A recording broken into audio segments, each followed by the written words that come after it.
वेदिनी रामाय रामभद्राय रामचंद्राय वेदसे रघुनाथाय नाथाय सीताया पते नमः। मनोजवं मारुततुल्यवेगं जितेन्द्रियं बुद्धिमतां वरिष्ठं वातात्मजं वानरयोत्तमुख्यं श्रीरामदूतं शरणं प्रपद्ये। नारायणं नमस्कृत्य नरं चैव नरोत्तमं देवीं सरस्वतीं व्यासं ततो जयमुदीरयेत्। व्यासाय भवनाशाय श्रीशाय गुणराशे हृद्याय शुद्धविद्याय मध्वाय च नमो नमः।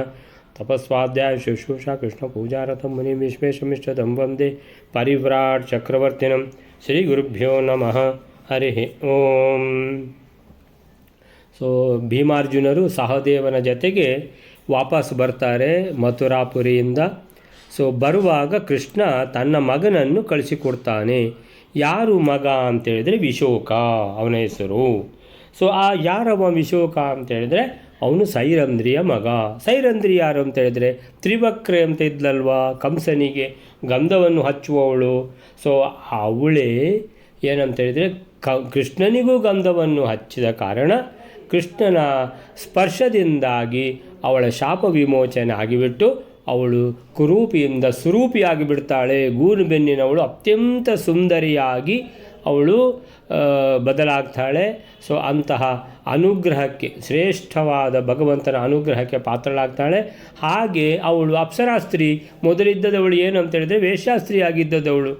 ಆದ್ದರಿಂದ ಒಂದು ಸಮಯ ಅವಳಿಗೆ ಏನಾಯಿತು ಅಂತೇಳಿದರೆ ನನಗೆ ಈ ವೃತ್ತಿ ಯಾಕೆ ಬೇಕು, ಇದು ಏನು ಒಳ್ಳೆ ವೃತ್ತಿ ಅಲ್ಲ ಅಲ್ವಾ ಅಂತ ಅವಳಿಗೆ ಮನಸ್ಸಿಗೆ ಬಂದು ಆಮೇಲಿಂದ ಅವಳು ಭಗವಂತನನ್ನು ಕುರಿತು ಆ ರೀತಿ ತಪಸ್ಸು ಮಾಡಿದ್ದಾಳೆ. ಬಹಳ ಒಂದು ಯಾವುದು ತೀವ್ರವಾದ ತಪಸ್ಸನ್ನು ಮಾಡಿದ ಕಾರಣ ಅವಳಿಗೆ ಏನಾಯಿತು ಅಂತೇಳಿದರೆ ಭಗವಂತನೇ ತನ್ನ ಗಂಡ ಅಂತ ತಿಳ್ಕೊಂಡು ಅವಳು ಉಳಿದ ತನ್ನ ಜೀವನವನ್ನು ಕಳೆದ ಕಾರಣ ಅವಳಿಗೆ ಏನಾಯಿತು ಅಂತೇಳಿದರೆ ಈ ಜನ್ಮದಲ್ಲಿ ಅವಳು ಮಾಡಿದ ಪಾಪಕರ್ಮಕ್ಕೋಸ್ಕರ ಅವಳು ಗೂನು ಬೆನ್ನಿನವಳಾಗಿ ತ್ರಿವಕ್ರೆಯಾಗಿ ಜನಿಸಿದರು. ಆ ನಂತರ ಅವಳಿಗೆ ಹೇಗೆ ಜ್ಞಾನೋದಯ ಆಗಿ ಅವಳು ಮಾರ್ಪಾಡಾದಲೋ ಹಾಗೆ ಕೃಷ್ಣನ ಸ್ಪರ್ಶದಿಂದ ಅವಳು ಮಾರ್ಪಾಡಳಾಗಿ ಪುನಃ ಅದ್ಭುತವಾದ ಅಪ್ಸರಾಸ್ತ್ರೀ ಸುಂದರಿಯಾಗಿ ಪರಿವರ್ತಿತಗೊಂಡಿದ್ದಾಳೆ. ಆ ನಂತರ ಕೃಷ್ಣನ ಸಂಗಮ ಆಗಿದೆ. ಆವಾಗ ಹುಟ್ಟಿದ ಅವನೇ ವಿಶೋಕ ಅಂತ ಅವನ ಹೆಸರು. ಆ ವಿಶೋಕ ಅಂತ ಹೇಳಿದರೆ ಅವನು ನಾರದರ ಶಿಷ್ಯ. ಅವನು ಭೀಮಸೇನನ ಏನು ಅಂತೇಳಿದರೆ ಆ ಸಾರಥಿಯಾಗಲಿ ಅಂತ ಕೃಷ್ಣ ಏನಂತೇಳಿದರೆ ನೀನು ಭೀಮಸೇನನ ಸಾರಥಿಯಾಗುವ ವಾಯುಪುತ್ರ ಭೀಮ ಅಂತೇಳಿದರೆ ಮಹಾ ಅದ್ಭುತವಾದ ಕಾರ್ಯಗಳನ್ನು ಮಾಡುವಂಥವನು. ಎಲ್ಲ 10 ಗುಣಗಳಿಂದ ಶೋಭಿತನಾಗಿರುವಂತಹ ಅಂಥ ದೋಷಗಳೇ ಇಲ್ಲದೆ ಇರುವಂತಹ ಭೀಮಸೇನನ ಅವತಾರ. ಆ ಭೀಮಸೇನನಿಗೆ ಮಹಾಭಾರತದಲ್ಲಿ ಅವನ ರಥಕ್ಕೆ ನೀನು ಸಾರಥಿಯಾಗುವಂತ ತನ್ನ ಮಗ ನನ್ನ ವಿಶೋಕನನ್ನು ಕಳಿಸಿಕೊಡ್ತಾನೆ ಅಂತ ಅಲ್ಲಿವರೆಗಾಗಿದೆ. ಇವತ್ತು 3ನೇ ಶ್ಲೋಕ ಬಯಲಾರೆ.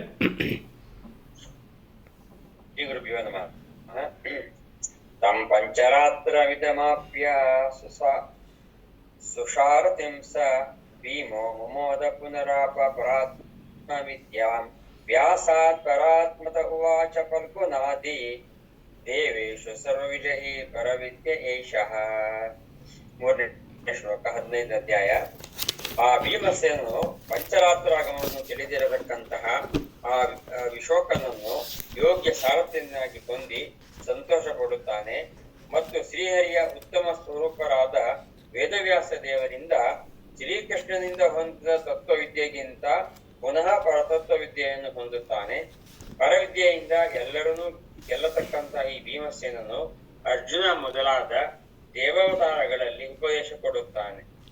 ತಂ ಪಂಚರಾತ್ರವಿದಂ ಆಪ್ಯ ಸುಸಾರಥಿಂ ಸ ಭೀಮೋ ಮುಮೋದ ಪುನರಾಪರಾತ್ಮ ವಿದ್ಯಾಂ ವ್ಯಾಸಾತ್ ಪರಾತ್ಮತ ಉವಾಚ ಚ ಫಲ್ಗುಣಾದಿ ದೈವೇಶು ಸರ್ವವಿಜಯೀ ಪರವಿದ್ಯಯೇಷಃ.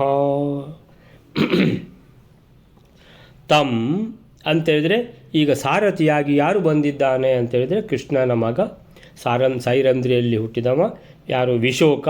ಈ ವಿಶೋಕನು ಅವನನ್ನು ಪಂಚರಾತ್ರವಿದಂ. ಪಂಚರಾತ್ರ ಅಂತೇಳಿದರೆ ಶಾಸ್ತ್ರಗಳಲ್ಲಿ ಆಗಮಶಾಸ್ತ್ರಗಳಲ್ಲಿ ಅತಿ ಮುಖ್ಯವಾದದ್ದು 4 ವೇದಗಳು: ಋಗ್ವೇದ, ಯಜುರ್ವೇದ, ಸಾಮವೇದ, ಅಥರ್ವವೇದ. ಐದನೇದ್ದು ವೇದಕ್ಕೆ ಸರಿ ಕಟ್ಟಿರುವಂಥದ್ದು ಮೂಲ ರಾಮಾಯಣ ಮತ್ತು ಮಹಾಭಾರತ. ಅದಕ್ಕೆ ಇದೇ ಮಹಾಭಾರತ ತಾತ್ಪರ್ಯ ನಿರ್ಣಯ ಮಧ್ವರು ಬರೆದಿರುವಂಥದ್ದು. ಸೊ 5ನೇ ವೇದ ಅದು ಯಾವುದದು? ಮೂಲ ರಾಮಾಯಣ ಮತ್ತು ಮಹಾಭಾರತ. ಸೊ ಆ ನಂತರ ಅದೇ ಒಂದು ಸ್ಥಾನದಲ್ಲಿ ಇರುವಂಥದ್ದು ಪಂಚರಾತ್ರ. ಸೊ ಈ ಪಂಚರಾತ್ರ ಅದನ್ನು ಓದಿದ್ದಾನೆ ಅಂತೇಳಿದರೆ ಖಾಲಿ ಓದಲಿಕ್ಕೆ ಬರುವುದು ಮಾತ್ರ ಅಲ್ಲ, ಅರ್ಥ ಸಮೇತ ಅಂತೇಳಿದರೆ ಓದಿ ಅರ್ಥವನ್ನು ಹೇಳುವಂತಹ ಶಕ್ತಿ ಇದೆ. ಯಾರಿಗೆ? ಈ ವಿಶೋಕನಿಗೆ. ತಂ ಪಂಚರಾತ್ರ ವಿದಂ, ವಿತ್ ಅಂದರೆ ತಿಳಿಯುವಂಥದ್ದು, ವಿತ್ ಜ್ಞಾನೆ ಅಂತ, ಅದರ ಜ್ಞಾನ ಇದೆ ಅಂತ. ಸೊ ವಿದ ಅಂತೇಳಿದರೆ ವೇದ, ವಿದ, ವಿತ್ತ, ವೇತ್ತಿ ಎಲ್ಲ ಬರ್ತದೆ ಅದು. ಸೊ ವಿದಂ ಅಂತೇಳಿದರೆ ತಿಳಿದವನು, ಪಂಚರಾತ್ರವನ್ನು ತಿಳಿದವನು ಅಂತೇಳಿದರೆ ಭೀಮಸೇನ. ಅವನಿಗೆ 10 ಗುಣ ಇದೆ. ಅದರಲ್ಲಿ ಮೊದಲನೇ ಗುಣ ಯಾವುದು? ಜ್ಞಾನ, ಭಕ್ತಿ, ವೈರಾಗ್ಯ. ಅಂದರೆ ಮೊದಲನೇ ಗುಣವೇ ಜ್ಞಾನ ಅಂತೇಳಿದರೆ ಎಲ್ಲರಿಗೂ ಕೂಡ, ಎಲ್ಲರಿಗೂ ಕೂಡ ಮುಖ್ಯವಾದದ್ದು ಅಂತೇಳಿದರೆ ಮೊದಲು ಜ್ಞಾನ. ಆ ಜ್ಞಾನವೇ ಭಗವಂತನ ಬಗ್ಗೆ ಎಲ್ಲ ತಿಳಿಸ್ತದೆ. ಆಗ ಆ ಒಂದು ಭಕ್ತಿ ಅನ್ನುವಂಥದ್ದು. ಈಗ ನಮಗೆ ಉದಾಹರಣೆಗೆ ಒಂದು ಪುರಂದರದಾಸರದ್ದು ಪದ್ಯ ದಿನಾ ಭಜನೆ ಮಾಡ್ತಾ ಇರ್ತೇವೆ. ಒಂದು ದಿವಸ ಯಾರೋ ಹೇಳ್ತಾರೆ, ನೋಡಿ ಆ ಪುರಂದರದಾಸರ ಪದ್ಯ ಎಷ್ಟು ಚೆನ್ನಾಗಿದೆ ಅಂದರೆ ನೋಡಿ, ಆಚಾರವಿಲ್ಲದ ನಾಲಿಗೆ. ಈಗ ಆ ನಾಲಿಗೆ ಅನ್ನುವಂಥದ್ದು ಅದಕ್ಕೆ ಆಚಾರವೇ ಇಲ್ಲ. ಕೆಲವರು ಮಾತಾಡುವಾಗ ಹಿಂದೆ ಮುಂದೆ ನೋಡುವುದಿಲ್ಲ ಅಂತ ಹೇಳಿದರೆ ಯಾರ ಬಗ್ಗೆನೂ ಕಮೆಂಟ್ ಆರಾಮದಲ್ಲಿ ಲೂಸ್ ಟಾಕ್ ಅಂತ ಹೆಸರು ಅದಕ್ಕೆ. ಅರೆ ಅವರು ಹಾಗೆ, ಅವರು ಹೀಗೆ ಅಂತ ನಿನಗೆ ಗೊತ್ತಿದೆಯಾ ಅಂತ ಕೇಳಿದರೆ, ಅಲ್ಲ ಯಾರೋ ನನಗೆ ಹೇಳಿದರು ಅಂತ. ಅರೆ ಯಾರೋ ನನಗೆ ಹೇಳಿದರು, ಅದನ್ನು ನೀನು ಹೀಗೆ ಎಲ್ರಿಗೂ ನೀನು ಉದಯವಾಣಿ ಹಾಗೆ ಪ್ರಸಾರ ಮಾಡ್ತಾ ಇದೆಯಲ್ಲ, ನೀನು ಎಂಥ ಧೂರ್ತ ಇದೆಯಪ್ಪ ನೀನು ಅಂತ ಹೇಳಿದರೆ ಅವನಿಗದು ಅಂದಾಜೇ ಇಲ್ಲ. ಆಚಾರವಿಲ್ಲದ ನಾಲಿಗೆ, ನಿನ್ನ ನೀಚ ಬುದ್ಧಿಯ ಬಿಡು ನಾಲಿಗೆ, ವಿಚಾರವಿಲ್ಲದೆ ಪರರ ದೂಷಿಸುವುದಕ್ಕೆ ಅಂತೇಳಿದರೆ ಅದನ್ನು ಇನ್ನೊಬ್ಬರನ್ನು ಏನು ದೂಷಣೆ ಮಾಡಲಿಕ್ಕೋಸ್ಕರನೇ, ಕಮೆಂಟ್ ಮಾಡಲಿಕ್ಕೋಸ್ಕರನೇ, ಇನ್ನೊಬ್ಬರನ್ನು ಕ್ರಿಟಿಸೈಸ್ ಮಾಡಲಿಕ್ಕೋಸ್ಕರನೇ ಅಂತೇಳಿದರೆ ಇದಕ್ಕೇ ಉಪಯೋಗ ಮಾಡ್ತೀಯಲ್ಲಪ್ಪ, ನಿಂದೆ ಮಾಡಲಿಕ್ಕೆ ಉಪಯೋಗ ಮಾಡ್ತೀಯಲ್ವ. ಅವರಲ್ಲಿ ಎಲ್ಲ ಈಗ ಯಾರ ಬಗ್ಗೆ ನೀನು ನಿಂದೆ ಮಾಡ್ತೀಯೋ ಅವರಲ್ಲಿ ಒಳ್ಳೆ ಗುಣಗಳು ಇರ್ಬೋದಲ್ವ, ಬೇಕಾದಷ್ಟು ಒಳ್ಳೆ ಗುಣಗಳು ಇರ್ಬೋದಲ್ಲ. ಅದು ಯಾಕೆ ನಿನ್ನ ಕಣ್ಣಿಗೆ ಬೀಳಲಿಲ್ಲ? ನಿನಗೆ ಇಂಥದ್ದೇ ಅಂತೇಳಿದರೆ ಅಂತ ಇಡೀ ಬಿಳಿ ಶರ್ಟಲ್ಲಿ ಏನೋ ಒಂದು ಸಣ್ಣ ಒಂದು ಡಾಟ್ ಇದೆ, ಆ ಡಾಟನ್ನೇ ಎತ್ತಿಕೊಂಡು ಈ ರೀತಿಯೆಲ್ಲ ಮಾತಾಡ್ತೀಯಲ್ಲ, ಅದು ನಿಜವಾಗಿಯೂ ಡಾಟ್, ಅದು ನಿಜವಾಗಿಯೂ ಕಪ್ಪು ಡಾಟಾ ಅಲ್ಲ, ಏನೋ ಒಂದು ಕಸಾಲಿ ಇದ್ದಾಗೆ ಅದನ್ನು ತೆಗೆದರೆ ಹೋಗಿಬಿಡ್ತದೆ ಅದು. ಆ ಥರನ ಅಂದರೆ ಯಾವುದನ್ನು ಯೋಚನೆ ಮಾಡದೆ ಪರರ ನಿಂದಿಸುವುದಕ್ಕೆ ಚಾಚಿಕೊಂಡಿರುವಂಥ, ಅಂದರೆ ಆ ನಾಲಿಗೆ ಚಾಚಿಕೊಂಡಿದೆ ಅಂತೇಳಿದರೆ ಅದಕ್ಕೆ ಇರುವುದೇ, ನಾಲಿಗೆ ಇರುವುದೇ ಅದಕ್ಕೆ ಅಂತೇಳಿದರೆ ದೂಷಣೆ ಮಾಡಲಿಕ್ಕೆ ಇರುವುದಕ್ಕೆ. ಒಳ್ಳೆ ಗುಣಗಳು ಕಣ್ಣಿಗೆ ಕಾಣುವುದಿಲ್ಲ, ಕಂಡರೂ ಹೇಳುವುದಿಲ್ಲ. ಯಾಕಂತೇಳಿದರೆ ಇಲ್ಲ ಒಳ್ಳೆ ಗುಣಗಳನ್ನು ಹೇಳಬಾರ್ದು, ನಿಂದೆ ಮಾತ್ರ ಮಾಡಬೇಕು ಅಂತ. ಅಂದರೆ ಹಾಗಾದರೆ ಎಷ್ಟು ಚೆನ್ನಾಗಿ ಹೇಳಿದ್ದಾರೆ ಪುರಂದರದಾಸರು ಅಂತ ಅದನ್ನು ಯೋಚನೆ ಮಾಡಿ ಅದನ್ನು ಸ್ವಲ್ಪ ವಿಶ್ಲೇಷಣೆ ಮಾಡಿದರೆ ಗೊತ್ತಾಗ್ತದೆ. ಹಾಗಾದರೆ ಎಷ್ಟು ಚೆನ್ನಾಗಿ ಆ ಪುರಂದರದಾಸರು ಅಂತ ಹೇಳಿದರೆ ಅಪರೋಕ್ಷ ಜ್ಞಾನಿ. ಎಲ್ಲವನ್ನು ಬಿಟ್ಟು ಸೀದಾ ಅವರೇನು ಕಾಡಿಗೆ ಹೋದಾಗೆ ಹೋಗಿ, ಅಂದರೆ ಮನೆಗೆ ಭಿಕ್ಷೆ ಕೇಳಿ ಅಂತೇಳಿದರೆ, ಅಷ್ಟು ದೊಡ್ಡ ಶ್ರೀಮಂತ ಮನೆಗೆ ಭಿಕ್ಷೆ ಕೇಳಲಿಕ್ಕೆ ಹೋಗ್ತಾ ಇದ್ದಾರೆ ಮನೆಗೆ ಅಂತ ಹೇಳಿದರೆ ಎಲ್ಲಿಂದ ಎಲ್ಲಿವರೆಗೆ ಅಂತೇಳಿದರೆ ಅವ್ರು ಹೇಳ್ತಾರೆ, ಅದು ಭಾಗ್ಯವೋ, ಅದು ಭಾಗ್ಯವಾ ಅಲ್ಲ ಇದು ಭಾಗ್ಯವಾ ಅಂತ. ನಮ್ಮ ಭಾಗ್ಯ ದೊಡ್ಡದೋ ನಿಮ್ಮ ಭಾಗ್ಯ ದೊಡ್ಡದೋ ಅಂತ. ಆ ರೀತಿ ಅಂದರೆ ಮೊದಲು ಅಂತೇಳಿದರೆ ಜ್ಞಾನ ಬರಬೇಕು ನಮಗೆ. ಜ್ಞಾನ ಬಂದ್ರೇ ಅದರ ಒಟ್ಟಿಗೆ ಭಕ್ತಿ ಬರ್ತದೆ. ಜ್ಞಾನ ಭಕ್ತಿ ಎರಡೂ ಬರುವಾಗ ಬೇರೆ ಎಲ್ಲ ಏನೂ ಉಪಯೋಗ ಇಲ್ಲ ಅಂತೇಳಿದರೆ ಅಲ್ಲಿದೆ ನಮ್ಮನೆ, ಇಲ್ಲಿರುವಂಥದ್ದು ಸುಮ್ಮನೆ ಅನ್ನುವಂಥದ್ದು ಗೊತ್ತಾಗೋದು ಎಲ್ಲಿಂದ? ಜ್ಞಾನದಿಂದ. ಆ ಜ್ಞಾನದಿಂದ ಭಕ್ತಿಯಿಂದ ವೈರಾಗ್ಯ ಅಂತೇಳಿದೆ. ಭೀಮಸೇನ ಜ್ಞಾನ, ಭಕ್ತಿ, ವೈರಾಗ್ಯವೇ ಮೊದಲಾದ 10 ಗುಣಗಳಿಗೆ ಅಂತೇಳಿದರೆ ಭೀಮಸೇನ ಅಷ್ಟು ಅಂತೇಳಿದರೆ ಎಲ್ಲ, ಅಂದರೆ ಮಹಾಭಾಗವತ ಯಾರು? ಭೀಮಸೇನ. ಸೊ ಹಾಗಿರುವಾಗ ಜ್ಞಾನಿಗಳಿಗೆ ಅವರ ಹತ್ತಿರದಲ್ಲಿ ಇರುವವರೆಲ್ಲ ಜ್ಞಾನಿಗಳೇ ಇರಬೇಕಂತ ಇರ್ತದೆ. ಅಂತೇಳಿದರೆ ಜ್ಞಾನ ಇಲ್ಲದವರು ಅಂತೇಳಿದರೆ ಅವರಿಗೆ ಸ್ವಲ್ಪ ಅಂತೇಳಿ ಯಾಕಪ್ಪ ಜ್ಞಾನ ಇಲ್ಲ, ಸ್ವಲ್ಪ ಯಾಕಪ್ಪ ಓದಲಿಲ್ಲ, ಯಾಕಪ್ಪ ದೇವರನ್ನು ಭಕ್ತಿ ಮಾಡೋದಿಲ್ಲ. ಭಕ್ತಿ ಮಾಡುವವರಿಗೆ ಇನ್ನೊಬ್ಬರನ್ನು ಸುಮ್ಮನೆ ಕಾಲಹರಣ ಮಾಡಿಕೊಂಡು ಏನೇನೋ ಮಾಡಿಕೊಂಡು ಕೂತ್ಕೊಳ್ಳೋದು ನೋಡಿದರೆ ಅನಿಸ್ತದೆ, ಅಯ್ಯೋ ಸ್ವಲ್ಪನಾದರೂ ಹರಿಯ ಒಂದು ಹೆಸರು ಕೂಡ ಹೇಳೋದಿಲ್ಲಲ್ಲ ಇವನು ಬೆಳಿಗ್ಗೆಯಿಂದ ಸಂಜೆವರೆಗೆ ಅಂತ. ಹಾಗಿರುವಾಗ ಈ ಭೀಮಸೇನಿಗೆ, ಮಹಾಜ್ಞಾನಿಗೆ ಈ ಈ ಸಿಕ್ಕಿದ ಸಾರಥಿ ಕೂಡ ಆ ಭಗವಂತನ ಮಗನೇ ಸಾರಥಿಯಾಗಿ ಸಿಕ್ಕಿದ್ದಾನೆ, ಪಂಚರಾತ್ರವನ್ನು ಪೂರ್ತಿ ತಿಳಿದಿದ್ದಾನೆ ಅಂತ ಕೇಳಿ ಏನಾಯಿತು, ಅಂತಹ ಸಾರಥಿಯನ್ನು ಆಪ್ಯ ಪಡೆದು ಆಪ್ಯ ಸುಸಾರಥಿಂ ಒಳ್ಳೆ ಸಾರಥಿ. ಯಾಕಂತೇಳಿದರೆ ಇಡೀ ಪಂಚರಾತ್ರವನ್ನು ಓದಿ ಅದನ್ನು ಪೂರ್ತಿ ಅರ್ಥ ಮಾಡಿಕೊಂಡಿರುವಂತಹ ಅಂತೇಳಿದರೆ ಅವನ ಮೇಲೆ ಬಹಳ ಗೌರವ ಬಂತು ಭೀಮಸೇನನಿಗೆ. ಸುಸಾರಥಿಂ ಹೇಳ್ತಾನೆ, ಇದು ಸಾರಥಿ ಮಾತ್ರ ಅಲ್ಲ, ಸುಸಾರಥಿ ಒಳ್ಳೆಯ ಸಾರಥಿ. ಸುಸಾರಥಿಂ ಸ ಭೀಮಃ ಮುಮೋದ, ಭಾರಿ ಸಂತೋಷ ಯಾರಿಗೆ, ಭೀಮಸೇನನಿಗೆ. ನನಗೆ ಸಿಕ್ಕಿರುವ ಸಾರಥಿ ಕೂಡ ಇಡೀ ಪಂಚರಾತ್ರ ವೇದಕ್ಕೆ ಸಮಾನವಾಗಿರುವಂತಹ ಅದ್ಭುತ ಶಾಸ್ತ್ರ, ಅದು ನಾರಾಯಣ ದೇವರು ತಾನೇ ಬರೆದಿರುವಂಥದ್ದು. ಸೊ ಅಂತಹ ಶಾಸ್ತ್ರ ಇದನ್ನು ತಿಳ್ಕೊಂಡಿದ್ದಾನೆ ನನ್ನ ಸಾರಥಿ ಅಂತ ಬಹಳ ಖುಷಿ. ಮುಮೋದ, ಮೋದ ಅಂತೇಳಿದ್ರೆ ಮುದ, ಮುದ ಅಂತ ಅಲ್ಲಿ ಅದು ಶುರು. ಮುದ ಅಂದರೆ ಸಂತೋಷ, ಮೋದ ಅಂದರೆ ಸಂತೋಷ ಪಡುವಂಥದ್ದು, ಮುಮೋದ ಅಂದರೆ ಭೂತಕಾಲದಲ್ಲಿ ಸಂತೋಷ ಪಟ್ಟನು ಭೀಮಸೇನ. ಪುನರಾಪ ಆಮೇಲಿಂದ ಪುನಃ ಆಪ ಅಂತೇಳಿದರೆ ಭೀಮಸೇನ ದೇವರು ವಾಯುದೇವರು. ವಾಯುದೇವರು ಅಂತೇಳಿದರೆ ಜ್ಞಾನದ ರೂಪ ಅವರು ಅಂತೇಳಿದರೆ ಮಹಾಜ್ಞಾನಿ ವಾಯುದೇವರು. ಅವರ ಮೊದಲನೇ ಅವತಾರ ಯಾವುದು, ಆಂಜನೇಯ. ಎಷ್ಟು ಜ್ಞಾನ ಇದೆ ಆಂಜನೇಯನಿಗೆ ಅಂತ ತಿಳ್ಕೊಂಡು ನಮಗೆ ಗೊತ್ತಿದೆ. ಅಂದರೆ ಶ್ರೀರಾಮ ಏನಂತೇಳಿದರೆ ಅವನಿಗೆ ಏನು ಕೊಡುವುದು, ಅವನ ಸೇವೆ ಯಾರಿಗೆ ಆಂಜನೇಯನ ಸೇವೆ ನೋಡಿ ಅವನಿಗೆ ಏನು ಕೊಡುವುದು ಅಂತ ಏನೂ ಗೊತ್ತಾಗಲಿಲ್ಲ ಯಾರಿಗೆ, ಶ್ರೀರಾಮಚಂದ್ರನಿಗೆ. ಅವನಿಗೆ ಏನು ಕೊಡುವುದು ಅಂತೇಳಿದ್ರೆ ಏನೋ ಒಂದು ಕೊಡಬೇಕು ಯಾರಿಗೆ, ಆಂಜನೇಯನಿಗೆ. ಅವನ ಸೇವೆಯನ್ನು ಗುರುತಿಸಿ ಅವನಿಗೊಂದು ಗಿಫ್ಟ್ ಥರ ಕೊಡಬೇಕು ಅಂತೇಳಿದರೆ ಏನು ಕೊಡುವುದು, ಏನು ಯಾವ ಮಾಲೆ ಗೀಲೆ ಸರ ಯಾವುದೂ ಕೂಡ ಏನು ಆಂಜನೇಯನ ಸೇವೆಗೆ ಸರಿಕಟ್ಟಾಗಿರುವಂಥದ್ದು ಯಾವುದೂ ಇಲ್ಲ ಅಂತ ಕೊನೆಗೆ ಏನು ಮಾಡಿದ ಶ್ರೀರಾಮಚಂದ್ರ, ತನ್ನನ್ನೇ ತಾನು ಕೊಟ್ಟು ಬಿಟ್ಟ ಯಾರಿಗೆ, ಆಂಜನೇಯನಿಗೆ ಅಂತ ಬರ್ತದೆ ಮಧ್ವವಿಜಯದಲ್ಲಿ. ಸೊ ಈ ರೀತಿಯಲ್ಲಿ ಇಂಥ ಭೀಮಸೇನ ಈಗ ವಾಯುದೇವರ ಇನ್ನೊಂದು ಅವತಾರ ಅಂತೇಳಿದರೆ ಜ್ಞಾನದ ಮೂರ್ತಿ ಈ ಭೀಮಸೇನ. ಪುನಃ ಆಪ ಪರಾತ್ಮ ವಿದ್ಯಾಂ. ಪರಾತ್ಮ ವಿದ್ಯಾಂ ಅಂತೇಳಿದರೆ ಅದ್ಭುತವಾದ ಅಧ್ಯಾತ್ಮ ವಿದ್ಯೆಯನ್ನು ಇನ್ನೂ ಕಲಿಬೇಕು ಯಾರಿಗೆ, ಭೀಮಸೇನದವರಿಗೆ.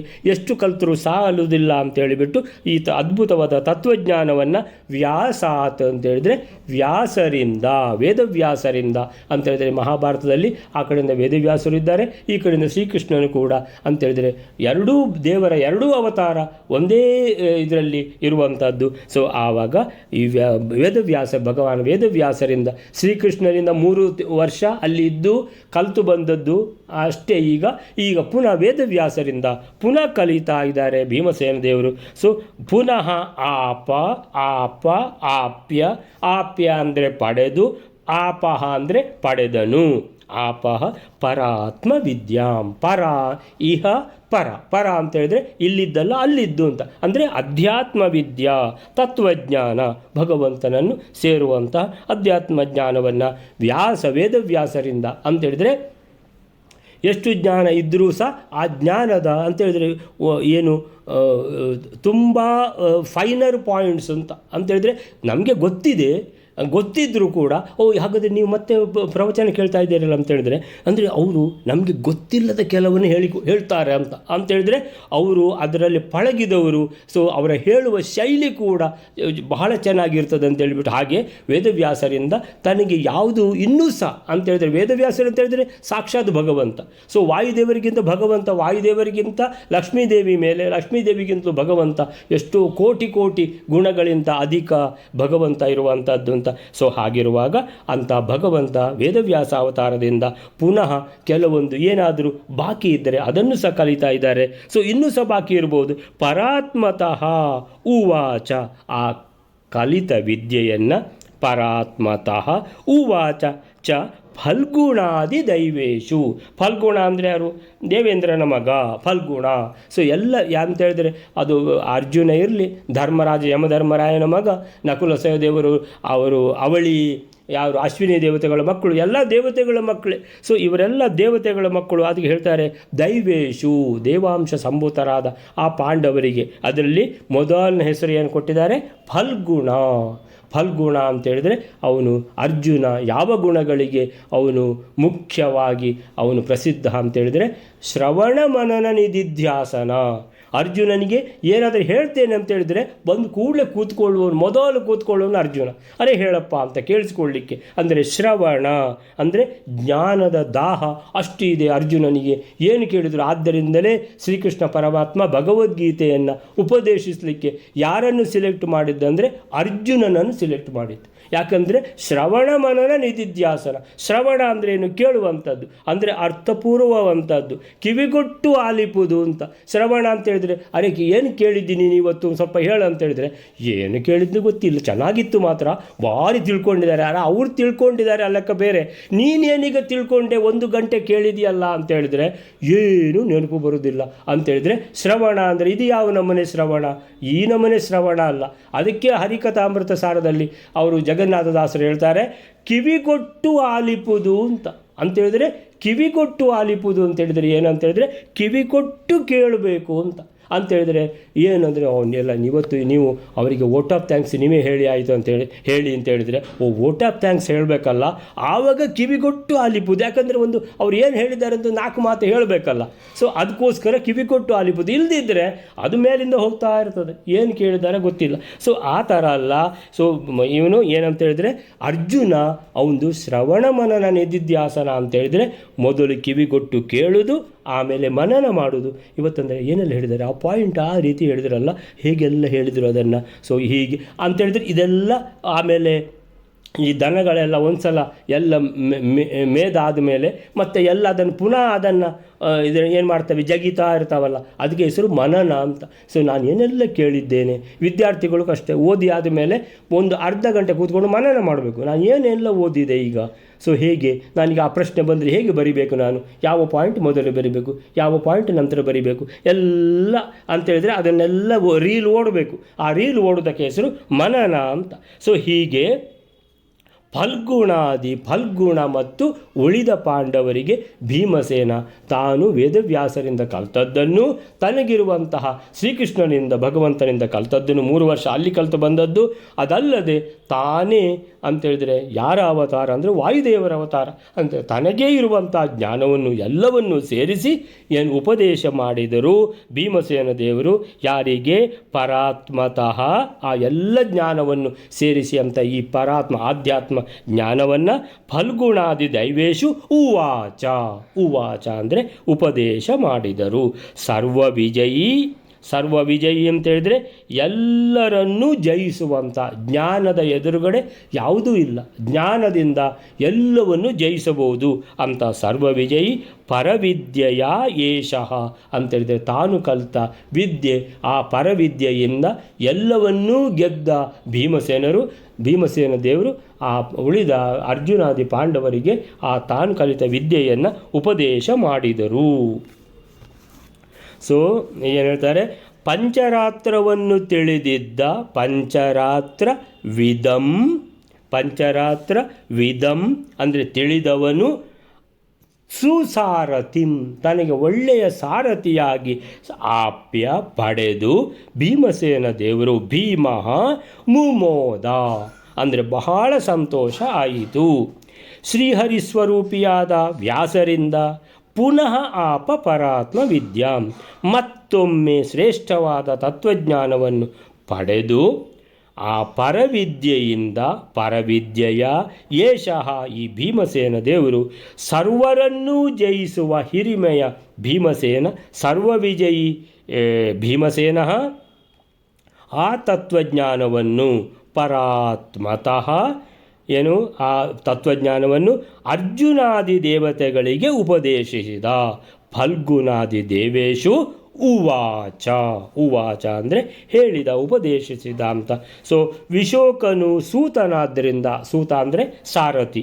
ಸೊ ವಿಶೋಕನು ಸೂತನಾದ್ದರಿಂದ ಅವನಿಗೆ ಪಂಚರಾತ್ರದಲ್ಲಿ ವಿಶೇಷ ಅಧಿಕಾರ ಇದ್ದದ್ದರಿಂದ ಅವನು ಅದರಲ್ಲಿ ಬಹಳ ವಿಶೇಷವಾಗಿ ಪರಿಣತನಾಗಿದ್ದ, ಎಲ್ಲ ತಿಳ್ಕೊಂಡಿದ್ದ. ಅದಕ್ಕೋಸ್ಕರ ಪಂಚರಾತ್ರ ವಿದಂ ಅಂದರೆ ತಿಳಿದವನು. ಸೂತ ಪುರಾಣಿಕರನ್ನು ವಿಶೇಷವಾಗಿ ಪಂಚರಾತ್ರಾದಿಗಳಿಗೆ ಪ್ರವರ್ತನನ್ನಾಗಿ ಮಾಡಿದ ಉಲ್ಲೇಖ ನಾವು 10ನೇ ಅಧ್ಯಾಯದಲ್ಲಿ ಓದಿದ್ದೇವೆ ಅಂತ ಹೇಳ್ತಾರೆ. ಭೀಮಸೇನ ವ್ಯಾಸರೂಪದ ಭಗವಂತನಿಂದ ವಿಶೇಷವಾಗಿ ತತ್ವಜ್ಞಾನವನ್ನು ಪಡೆದ ಇಲ್ಲಿಯ ಉಲ್ಲೇಖ ಗಮನಾರ್ಹ. ಯಾಕಂತೇಳಿದರೆ ಭೀಮಸೇನ ವ್ಯಾಸ ಶಿಷ್ಯ, ಅದು ಅಷ್ಟಲ್ಲದೆ ಅರ್ಜುನಾದಿಗಳಿಗೆ ಉಪದೇಶಿಸುವ ಮೂಲಕ ಅವರೆಲ್ಲರಿಗೂ ಗುರುವಾಗಿದ್ದ. ಯಾಕಂತೇಳಿದರೆ ವಾಯುದೇವರ ಅವತಾರ, ವಾಯುದೇವರು ಅಂತೇಳಿದರೆ ಗುರುಗಳಿಗೆ ಗುರುಗಳಾಗಿರುವವರು. ಸೊ ಅಂತಹ ಗುರುಗಳ ಅವತಾರ ಪುರುಷ ಯಾರು ಭೀಮಸೇನ, ಅದಕ್ಕೆ ಸರಿಯಾಗಿ ತಾನೇ ಮಹಾಜ್ಞಾನಿ, ಆ ಜ್ಞಾನಕ್ಕೆ ಪುಟ ಇಡುವಂತೆ ಶ್ರೀಕೃಷ್ಣ ಭಗವಂತನಿಂದ ಅಲ್ಲಿ 3 ವರ್ಷ ಕಲಿತು ಬಂದು ಇಲ್ಲಿ ಪುನಃ ವೇದವ್ಯಾಸರಿಂದ ಕಲಿತು ಆ ಪರವಿದ್ಯೆಯನ್ನು ತತ್ವಜ್ಞಾನವನ್ನು ಅರ್ಜುನಾದಿಗಳಿಗೆ ಉಪದೇಶ ಮಾಡಿದ್ದಾನೆ. ಹೀಗೆ ಸದಾ ಜ್ಞಾನ ಸ್ವರೂಪನಾದ್ದರಿಂದ ಆ ಭೀಮಸೇನನು ಸರ್ವತ್ರ ವಿಜಯಿಯೂ ಆಗಿದ್ದ. ಸರ್ವ ವಿಜಯಿ ಯಾರಿಗೆ ಹೇಳುವುದಿದು? ಭೀಮಸೇನನಿಗೆ. ತಾನು ಕಲಿತ ಪರವಿದ್ಯೆಯ ಅಂದರೆ ತಾನು ಕಲಿತ ಈ ತತ್ವಜ್ಞಾನದಿಂದ ಏಷ ಫಲ್ಗುಣಾದಿ ದೇವೇಶು ಉವಾಚ. ಫಲ್ಗುಣ ಅರ್ಜುನ, ಧರ್ಮರಾಜ ಎಲ್ಲರಿಗೂ ಉಪದೇಶ ಮಾಡ್ತಾರೆ ಭೀಮಸೇನ ಅಂತೇಳುವಲ್ಲಿಗೆ. ನಂತರ ತಮ್ಮಂದಿರು ಮೊದಲಾದವರಿಗೆ, ಅಂದರೆ ಧರ್ಮರಾಯನ ಹೆಸರು ಹೇಳದೆ ಅರ್ಜುನನ ಹೆಸರು ಯಾಕೆ ಹೇಳಿದ್ದೆ ಅಂತ ಹೇಳಿದರೆ ಅಣ್ಣ ಅಲ್ವಾ ಧರ್ಮರಾಯ, ಅದಕ್ಕೋಸ್ಕರ ತಮ್ಮಂದಿರಿಗೆ ಉಪದೇಶ ಮಾಡಿದ ಅಂತ ಹೇಳುವಾಗ, ಸೊ ತಮ್ಮಂದಿರು ಮೊದಲಾದವರಿಗೆ ತತ್ವೋಪದೇಶದ ಮೂಲಕ ಧಾರ್ಮಿಕ ಜೀವನದ ಶಿಕ್ಷಣವನ್ನು ನೀಡುವ ಹೊಣೆ ಅಣ್ಣಂದಿರಿಗಿದೆ ಎಂಬ ಕಾರಣದಿಂದಲೂ ಭೀಮಸೇನ ಅರ್ಜುನಾದಿಗಳಿಗೆ ಗುರುವಾಗಿದ್ದ ಎಂಬುದು ಉಪಯುಕ್ತವಾದ ಸಂಗತಿ ಅಂತ ಹೇಳ್ಕೊಂಡು ಅಲ್ಲಿಗೆ 3ನೇ ಶ್ಲೋಕ ಮುಗಿತು. 4ನೇ ಶ್ಲೋಕಕ್ಕೆ ಹೋಗುವ ಮೇಲೆ ಸರ್ವಾನ್ ಅಭಾಗವತ ಶಾಸ್ತ್ರ ಪಥಾನ್ವಿತೋಯ ಮಾರ್ಗಂ ಚಕಾರ ಸತು ವೈಷ್ಣವಮೇವ ಶುಭ್ರಂ ಕ್ರೀಡಾರ್ಥಮೇವ ವಿಜಿಗಾಯ ತಥೋಭಯಾತ್ಮ ಯುದ್ಧೇ ಬಲಂ ಚಕರವಾಕ್ ಪ್ರಭವೇ ಮಿತಾತ್ಮ. 4ನೇ ಶ್ಲೋಕ. ಆ ಭೀಮಸೇನನು ಶ್ರೀಹರಿಗೆ ಉತ್ಕೃಷ್ಟತ್ವವನ್ನು ಪ್ರತಿಪಾದಿಸ ಇರುವ ಎಲ್ಲ ಶಾಸ್ತ್ರಗಳ ಮಾರ್ಗಗಳನ್ನು ನಿರಾಕರಿಸಿ ದೋಷ ಲೇಷವಿಲ್ಲದೆ ಇರುವುದರಿಂದ ಅತ್ಯುತ್ತಮವಾದ ವಿಷ್ಣುವಿಗೆ ಉತ್ತಮ ತತ್ವವನ್ನು ಪ್ರತಿಪಾದಿಸತಕ್ಕಂಥ ಮಾರ್ಗವನ್ನೇ ಊರ್ಜಿತಗೊಳಿಸುತ್ತಾನೆ. ಹಾಗೆಯೇ ಜ್ಞಾನ ಬಲಾದಿಗಳಿಂದ ಅಪರಿಮಿತವಾದ ಸ್ವರೂಪವುಳ್ಳ ಭೀಮಸೇನನು ಕೈಯಿಂದಲೂ ವಚನದಿಂದಲೂ ಉಂಟಾಗತಕ್ಕ 2 ವಿಧವಾದ ಯುದ್ಧದಲ್ಲಿಯೂ, ಅಂದರೆ ವಾಗ್ಯುದ್ಧದಲ್ಲಿಯೂ ಹಾಗೂ ಬಾಹುಯುದ್ಧದಲ್ಲಿಯೂ ಕ್ರೀಡೆಗೋಸ್ಕರ ಬಲವುಳ್ಳ ಬಲರಾಮನನ್ನು ಗೆಲ್ಲುತ್ತಾನೆ. ಸರ್ವಾನ್ ಅಭಾಗವತ ಶಾಸ್ತ್ರ ಪಥಾನ್ ವಿಧೂಯ ಮಾರ್ಗಂ ಚಕಾರ ಸತು ವೈಷ್ಣವಮೇವ ಶುಭ್ರಂ ಕ್ರೀಡಾರ್ಥಮೇವ ವಿಜಿಗಾಯ ತಥೋ ಭಯಾತ್ಮ ಯುದ್ಧೇ ಬಲಂಚ ಕರವಾಕ್ ಪ್ರಭವೇ ಅಮಿತಾತ್ಮ. ಸರ್ವಾನ್ ಅಭಾಗವತ ಶಾಸ್ತ್ರ ಪಥಾನ್ ವಿಧೂಯ ಅಂತೇಳಿದರೆ, ಸರ್ವಾನ್ ಅಂತೇಳಿದರೆ ಎಲ್ಲ, ಸರ್ವಾನ್ ಅಭಾಗವತ, ಸರ್ವಾನ್ ಗೆ ಆ ಸೇರಿದರೆ ನಾ ಅಂತ ಆಗುತ್ತೆ. ಸರ್ವಾನ್ ಅಭಾಗವತ ಶಾಸ್ತ್ರ, ಅಭಾಗವತ ಅಂತೇಳಿದರೆ ಭಾಗವತ ಅಂತ ಯಾವುದನ್ನು ಹೇಳುವುದು? ಭಾಗವತ ಅಂತೇಳಿದರೆ ಭಗವಂತನ ಲೀಲೆಗಳನ್ನು ಹೇಳುವ ಶಾಸ್ತ್ರ ಭಾಗವತ. ಅಭಾಗವತ ಶಾಸ್ತ್ರ ಅಂದರೆ ಯಾವುದು ಅಂತೇಳಿದರೆ ಭಗವಂತನ ಲೀಲೆಗಳನ್ನು ಹೇಳುವ ಬದಲಿಗೆ ಅಂತೇಳಿದರೆ ಅರೆ ಈಶ್ವರ ದೇವರೇ ಎಲ್ಲರಿಗಿಂತ ಮೇಲೆ, ಆಮೇಲಿಂದ ಸೂರ್ಯ ದೇವರೇ ಎಲ್ಲರಿಗಿಂತ ಮೇಲೆ. ಅರೆ ಸೂರ್ಯ ದೇವರಿಗೆ ಬೆಳಕನ್ನು ಕೊಟ್ಟವರು ಯಾರು? ಆ ಭಗವಂತ. ಸೊ ಅದನ್ನೆಲ್ಲ ಬಿಟ್ಟು ಸೂರ್ಯ ದೇವರೇ ಮೇಲೆ, ಆಮೇಲೆ ಸುಬ್ರಹ್ಮಣ್ಯ ದೇವರೇ ಮೇಲೆ, ಆಮೇಲೆ ದುರ್ಗಾದೇವಿಯ ಮೇಲೆ. ಅಯ್ಯೋ ಅಲ್ಲ, ನೀವು ನಿನ್ನೆ ಈಶ್ವರ ದೇವರ ಮೇಲೆ ಅಂತ ಹೇಳ್ತಾ ಇದ್ರಿ, ಹೌದು. ಇವತ್ತು ದುರ್ಗಾದೇವಿ ಮೇಲೆ ಅಂತ ಹೇಳ್ತೀರಿ, ಹೌದು. ಅಲ್ಲ ಮತ್ತೆ ಒಂದು ಅಂದರೆ ಯಾರು ಮೇಲೆ ಅಂತ ಇಲ್ವಾ? ಇಲ್ಲ, ಅದು ಅಲ್ಲಿ ಈ ಶಾಸ್ತ್ರ ಹೇಳ್ತದೆ ದುರ್ಗಾದೇವಿ ಮೇಲೆ ಅಂತ, ಆ ಶಾಸ್ತ್ರ ಹೇಳ್ತದೆ ಸೂರ್ಯನಾರಾಯಣ ಮೇಲೆ ಅಂತ, ಈ ಶಾಸ್ತ್ರ ಹೇಳ್ತದೆ ಸುಬ್ರಹ್ಮಣ್ಯ ದೇವರ ಮೇಲೆ ಅಂತ. ಅಯ್ಯೋ ಇದು ಹಾಗಂದರೆ ನಿಮಗೊಂದು ಸ್ಥಿರವೇ ಇಲ್ಲವ ಅಂತೇಳಿದರೆ, ಬಹಳಷ್ಟು ಶಾಸ್ತ್ರಗಳು ಈ ಥರ ಇವೆ, ಅವರಿಗೆ ಸ್ಥಿರವೇ ಇಲ್ಲ, ಅವರಿಗೆ ಯಾರು ಮೇಲೆ ಅಂತಲೇ ಗೊತ್ತಿಲ್ಲ. ನಮ್ಮ ಗುರುಗಳು ಮಧ್ವರು ಮಾತ್ರ ಸ್ಪಷ್ಟವಾಗಿ ಹೇಳಿಬಿಟ್ರು. ಏನಂತ ಹೇಳಿದ್ರೆ ಹರಿ ಸರ್ವೋತ್ತಮ, ವಾಯು ಜೀವೋತ್ತಮ ಆಗಿ ಹೋಯ್ತು. ಅಷ್ಟು ಇಷ್ಟು ನೋಡಿಕೊಂಡ್ರೆ ಸಾಕು. ಏನಂತೇಳಿದರೆ ಹರಿ ಸರ್ವೋತ್ತಮ ಅಂತೇಳಿದರೆ ಈ ಜಗತ್ತಿನಲ್ಲಿ ಭಗವಂತ ಸರ್ವೋತ್ತಮನಾದವನು, ಸರ್ವವ್ಯಾಪ್ಯನಾದವನು, ಸರ್ವ ಸ್ವತಂತ್ರನಾದವನು ಭಗವಂತ. ಉಳಿದ ಈ ಜಗತ್ತಿನಲ್ಲಿ ಆಮೇಲೆ ಲಕ್ಷ್ಮೀದೇವಿ ಭಗವಂತನೊಟ್ಟಿಗೆ ಇಟ್ಕೊಂಡು ಬಿಡುವ. ಆಮೇಲಿಂದ ಬ್ರಹ್ಮದೇವರಿಂದ ಹಿಡಿದು ವಾಯುದೇವರಿಂದ ಹಿಡಿದು ಬ್ರಹ್ಮ, ಸರಸ್ವತಿ, ಭಾರತಿ, ವಾಯುದೇವರು, ಆಮೇಲಿಂದ ರುದ್ರದೇವರು, ಗರುಡದೇವರು, ಶೇಷದೇವರು, ಅವರ ಹೆಂಡತಿಯಂದಿರು, ಆಮೇಲೆ ಇಂದ್ರಾದಿ ಎಲ್ಲ ದೇವತೆಗಳು ಎಲ್ಲರೂ ಅವರು ಏನಂತೇಳಿದರೆ ಅವರೆಲ್ಲ ದೇವತೆಗಳು. ಹೌದು, ಆ ದೇವತೆಗಳಿಗೆ ದೇವರು ಯಾರು? ಭಗವಂತ, ದೇವಾದಿದೇವ ಭಗವಂತ. ಹಾಗಾದರೆ ಎಲ್ಲ ದೇವತೆಗಳು ಭಗವಂತನ ಪರಿವಾರ ಅಂತೇಳಿದರೆ ನಮ್ಮಲ್ಲಿ ಯಾವ ಕನ್ಫ್ಯೂಷನೂ ಇಲ್ಲ. ನಮ್ಮಲ್ಲಿ ವೆರಿ ಕ್ಲಿಯರ್. ಮಧ್ವರ ಒಂದು ಸಿದ್ಧಾಂತ ಅಂತೇಳಿದರೆ ಅದು ಅದು ಅದು ಅದು ಅಂತ ಹೇಳಿದ್ರೆ ಪುಟ ಇಟ್ಟ ಚಿನ್ನ ಇದ್ದ ಹಾಗೆ. ಅದು ಪ್ಯೂರಿಟಿ ಅಂತ ಹೇಳಿದ್ರೆ 99.99999 ಪ್ಯೂರಿಟಿ ಅದು ಅಂತೇಳಿದ್ರೆ ಅದರಲ್ಲಿ ದೋಷ ಅನ್ನುವಂಥದ್ದೇ ಇಲ್ಲ. ಆ ರೀತಿ ಸ್ಪಷ್ಟತೆ ಇರುವಂಥದ್ದು ಮಧ್ವ ಸಿದ್ಧಾಂತ ಅಂತೇಳಿದರೆ ಈ ರೀತಿ ಭಗವಂತ ಸರ್ವೋತ್ತಮ, ಉಳಿದ ಎಲ್ಲ ದೇವತೆಗಳು ಅಂತೇಳಿ ಆ ಎಲ್ಲ ದೇವತೆಗಳ ಸೃಷ್ಟಿ ಕೂಡ ಮಾಡಿದ್ಯಾರು? ಭಗವಂತನೇ. ಈ ಜಗತ್ತಿನ ಸೃಷ್ಟಿ ಮಾಡಿದ್ಯಾರು? ಭಗವಂತನೇ. ಆದ್ದರಿಂದ ಭಗವಂತ ಅನ್ನುವಂಥದ್ದು, ಆ ತತ್ವ ಅನ್ನುವಂಥದ್ದು ಅದು ಸ್ವತಂತ್ರ ತತ್ವ. ಉಳಿದವರೆಲ್ಲ ಭಗವಂತನ ಪರಿವಾರದವರು. ಈ ಜಗತ್ತು, ಸಕಲ ಜೀವಿಗಳು ಎಲ್ಲ ಭಗವಂತನಿಗೆ ಅಧೀನ ಅಂತೇಳಿದರೆ ಇದೇ ಭಾಗವತ ಶಾಸ್ತ್ರ. ಇದಕ್ಕೆ ಭಾಗವತ ಶಾಸ್ತ್ರ ಅಂತ ಹೆಸರು. ಎಲ್ಲಿ ಹರಿ ಸರ್ವೋತ್ತಮ ಅಂತ ಉಳಿದ ಎಲ್ಲ ದೇವತೆಗಳು ಭಗವಂತನ ಅಧೀನ, ಭಗವಂತನ ಪರಿವಾರ ಅಂತ ಯಾವುದು ಹೇಳ್ತದೋ ಸ್ಪಷ್ಟವಾಗಿ ಅದು ಭಾಗವತ ಶಾಸ್ತ್ರ. ಸೊ ಅಂಥ ಭಾಗವತ ಶಾಸ್ತ್ರ ಅಲ್ಲದೆ ಬೇರೆ ಬಹಳಷ್ಟು ಶಾಸ್ತ್ರಗಳಿವೆ. ಅದೇ ಅಂತೇಳಿದರೆ ಅದರಲ್ಲಿ ಯಾರು ಸರ್ವೋತ್ತಮ ಅಂತಲೇ ಇಲ್ಲ. ಅಂತಹ ಶಾಸ್ತ್ರಗಳಿಗೆ ಒಂದು ಹೆಸರು ಹೇಳಿದ್ರೆ ಅಭಾಗವತ ಶಾಸ್ತ್ರ ಅಂತೇಳಿದರೆ ಯಾವುದೇ ಸ್ಪಷ್ಟತೆ ಇರುವಂಥ ಇರದೇ ಇರುವಂಥ ಆ ಶಾಸ್ತ್ರಗಳು ಹೇಳುವ ಪದ್ಧತಿಗಳು ಪಥಾನ್. ಅಭಾಗವತ ಶಾಸ್ತ್ರ, ಆ ಶಾಸ್ತ್ರಗಳು ಹೇಳುವಂಥ ಪಥಾನ್ ಅಂತೇಳಿದರೆ ಪದ್ಧತಿಗಳು, ಅವುಗಳನ್ನೆಲ್ಲ ಭೀಮಸೇನ ದೇವರು ವಿಧೂಯ ಅಂತೇಳಿದ್ರೆ ತೆಗೆದು ಬಿಸಾಡಿದರು. ಹರಿ ಸರ್ವೋತ್ತಮ ಅಂತ ಎಲ್ಲಿ ಇಲ್ವೋ ಆ ಶಾಸ್ತ್ರ ಓದಿ ಪ್ರಯೋಜನ ಇಲ್ಲ. ಅದನ್ನು ಆ ಶಾಸ್ತ್ರ ಓದಿ ನರಕಕ್ಕೆ ಹೋಗೋದಿದ್ದರೆ ಅದು ಶಾಸ್ತ್ರ ಓದಿ ಏನು ಪ್ರಯೋಜನ ಆಯಿತು? ಅದಕ್ಕೋಸ್ಕರ ವಿಧೂಯ ಅದನ್ನೆಲ್ಲ ತೆಗೆದು ಬಿಸಾಡಿದರು, ಗುಡಿಸಿದಾಗೆ ಅಂತೇಳಿ ಸ್ವಚ್ಛ ಮಾಡಿದರು ಅಂತೇಳಿದರೆ. ನೋಡಿ, ಇದು ವಾಯುದೇವರ 2ನೇ ಅವತಾರ ಭೀಮಸೇನ. 3ನೇ ಅವತಾರದಲ್ಲಿ ಮಧ್ವರು ಕೂಡ ಇಡೀ ಭಾರತವನ್ನು ಏನು ಮಾಡಿದ್ದಾರೆ? ಸುತ್ತಿ ಎಲ್ಲೆಲ್ಲ ಹೋಗಿದ್ದಾರೋ ಅಲ್ಲೆಲ್ಲಿ ಇರುವಂತಹ ಅಭಾಗವತ ಶಾಸ್ತ್ರಗಳು ಯಾವುದಿವೆಯೋ ಅದನ್ನೆಲ್ಲ ತೆಗೆದು ಬಿಸಾಡಿದ್ದಾರೆ. ಯಾವುದು ಹರಿ ಸರ್ವೋತ್ತಮ ಹೇಳ್ತದೆ ಇದು ಮಾತ್ರ ಇಟ್ಟುಕೊಳ್ಳಿ, ಇದು ಮಾತ್ರ ಓದಿ, ಇದನ್ನು ಮಾತ್ರ ಶ್ರವಣ ಮನನ ನಿಧಿಧ್ಯಾಸನ ಮಾಡಿ, ಇದನ್ನೇ ನೀವು ಅಧ್ಯಯನ ಮಾಡಿ, ಇದನ್ನೇ ನೀವು ಅಧ್ಯಾಪನ ಮಾಡಿ, ಬೇರೆ ಎಲ್ಲ ಇದನ್ನೆಲ್ಲ ಓದಿ ನಿಮ್ಮ ಜೀವನವನ್ನು, ನಿಮ್ಮ ಅಮೂಲ್ಯವಾದ ಸಮಯವನ್ನು ಹಾಳು ಮಾಡಬೇಡಿ ಅಂತ ಹೇಳಿಬಿಟ್ಟು ಆ ಎಲ್ಲ ಶಾಸ್ತ್ರ ಅವುಗಳ ಪದ್ಧತಿಗಳನ್ನು ವಿಧೂಯ ನಾಶಗೊಳಿಸಿ ತೆಗೆದು ಬಿಸಾಡಿಬಿಟ್ಟು ಮಾರ್ಗಂಚಕಾರ ಮಾರ್ಗವನ್ನು ಮಾಡಿದರು. ಏನು? ಸತು ವೈಷ್ಣವಮೇವ ಶುಭ್ರಂ.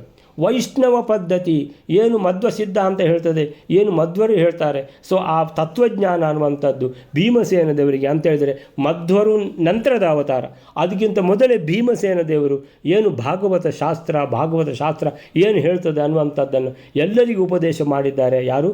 ಭೀಮಸೇನ ದೇವರು ತತ್ವಜ್ಞಾನವನ್ನು. ಸೊ ಆ ತತ್ವಜ್ಞಾನವನ್ನು ಅದಕ್ಕೆ ಏನು ಹೆಸರು? ವೈಷ್ಣವಂ ಏವ ಶುಭ್ರಂ. ವೈಷ್ಣವ ಸಿದ್ಧಾಂತ ಅಂತ ಏನಿದೆ ಅದನ್ನು ಎಲ್ಲರಿಗೂ ಉಪದೇಶ ಮಾಡಿದ್ದಾರೆ ಭೀಮಸೇನ ದೇವರು. ಶುಭ್ರವಾದದ್ದು, ಶುದ್ಧವಾದದ್ದು ಅಂದರೆ ಹರಿ ಸರ್ವೋತ್ತಮ. ಎಲ್ಲ ಜೀವಿಗಳಲ್ಲಿ ಉತ್ತಮನಾದರು ಯಾರು? ವಾಯುದೇವರು. ಆ ವಾಯುದೇವರ ಅವತಾರವೇ ಭೀಮಸೇನ ದೇವರು ಅಂತೇಳಿದರೆ ಹರಿ ಸರ್ವೋತ್ತಮ, ವಾಯು ಜೀವೋತ್ತಮ ಅಂದರೆ ಯಾರು? ಭೀಮಸೇನ ದೇವರು. ಸೊ ಹೀಗೆ ಕ್ರೀಡಾರ್ಥಮೇವ ಅಲ್ಲಿಗೆ ಅದಾಯಿತು ಅಂತೇಳಿದರೆ ಭೀಮಸೇನ ದೇವರು ಭಗವಂತನೇ ಸರ್ವೋತ್ತಮ, ಭಗವಂತನೇ ಸರ್ವಸ್ವತಂತ್ರ ಅನ್ನುವಂಥದ್ದು ಸ್ಪಷ್ಟವಾದ ಉಪದೇಶವನ್ನು ಎಲ್ರಿಗೂ ಕೊಟ್ಟಿದ್ದಾರೆ ಅನ್ನುವಂಥದ್ದನ್ನು ಹೇಳಿಬಿಟ್ಟು ನಂತರ ಹೇಳ್ತಾರೆ ಮಧ್ವರು ಇಲ್ಲಿ ಕ್ರೀಡಾರ್ಥಮೇವ.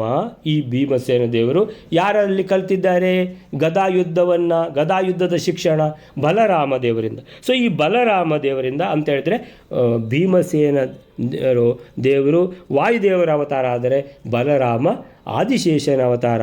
ಅಂದರೆ ಭೀಮಸೇನಕ್ಕಿಂತಲೂ ಸ್ವಲ್ಪ ಕೆಳಗಿನ ಸ್ತರ. ಯಾಕಂತ ಹೇಳಿದ್ರೆ ವಾಯುದೇವರು ಬ್ರಹ್ಮದೇವರು ಎಲ್ಲ ಒಂದು ಸ್ತರ. ಸೊ ಅದಕ್ಕಿಂತ ನೆಕ್ಸ್ಟ್ ಬರುವಂಥದ್ದು ರುದ್ರದೇವರು, ಗರುಡದೇವರು, ಆದಿಶೇಷ. ಸೊ ಆ ಆದಿಶೇಷ ಯಾರು ಅಂತ ಹೇಳಿದ್ರೆ ಬಲರಾಮ. ಸೊ ಕ್ರೀಡಾರ್ಥಮೇವ ವಿಜಿಗಾಯ. ಕ್ರೀಡಾರ್ಥಮ್ ಅಂತ ಹೇಳಿದ್ರೆ ಆಟ ಆಡ್ತಾ ಕ್ರೀಡಾರ್ಥಮ್ ಅಂದರೆ ವಿನೋದಕ್ಕಾಗಿ. ಕ್ರೀಡಾರ್ಥಮ್ ಅಂತ ಹೇಳಿದ್ರೆ ಏನು? ಕ್ರೀಡೆಗಾಗಿ. ಕ್ರೀಡೆ ಅಂದರೆ ಏನು? ತಮಾಷೆಗಾಗಿ, ಮೋಜಿಗಾಗಿ. ಸೊ ಕ್ರೀಡಾರ್ಥಮೇವ ವಿಜಿಗಾಯ, ಗೆದ್ದಿದ್ದಾರೆ. ಯಾರನ್ನು? ಬಲರಾಮನ ಜೊತೆಗೆ ಏನು ಮಾಡಿ? ಮಲ್ಲ ಯುದ್ಧ ಮಾಡಿ ಅಥವಾ ಗದಾಯುದ್ಧ ಮಾಡಿ ಗೆದ್ದಿದ್ದಾರೆ. ವಿಜಿಗಾಯ ತಥೋ ಅಭಯಾತ್ಮ ತಥಾ ಉಭಯಾತ್ಮ. ಅಭಯಾತ್ಮ ಅಲ್ಲ, ಅದು ಉಭಯಾತ್ಮ.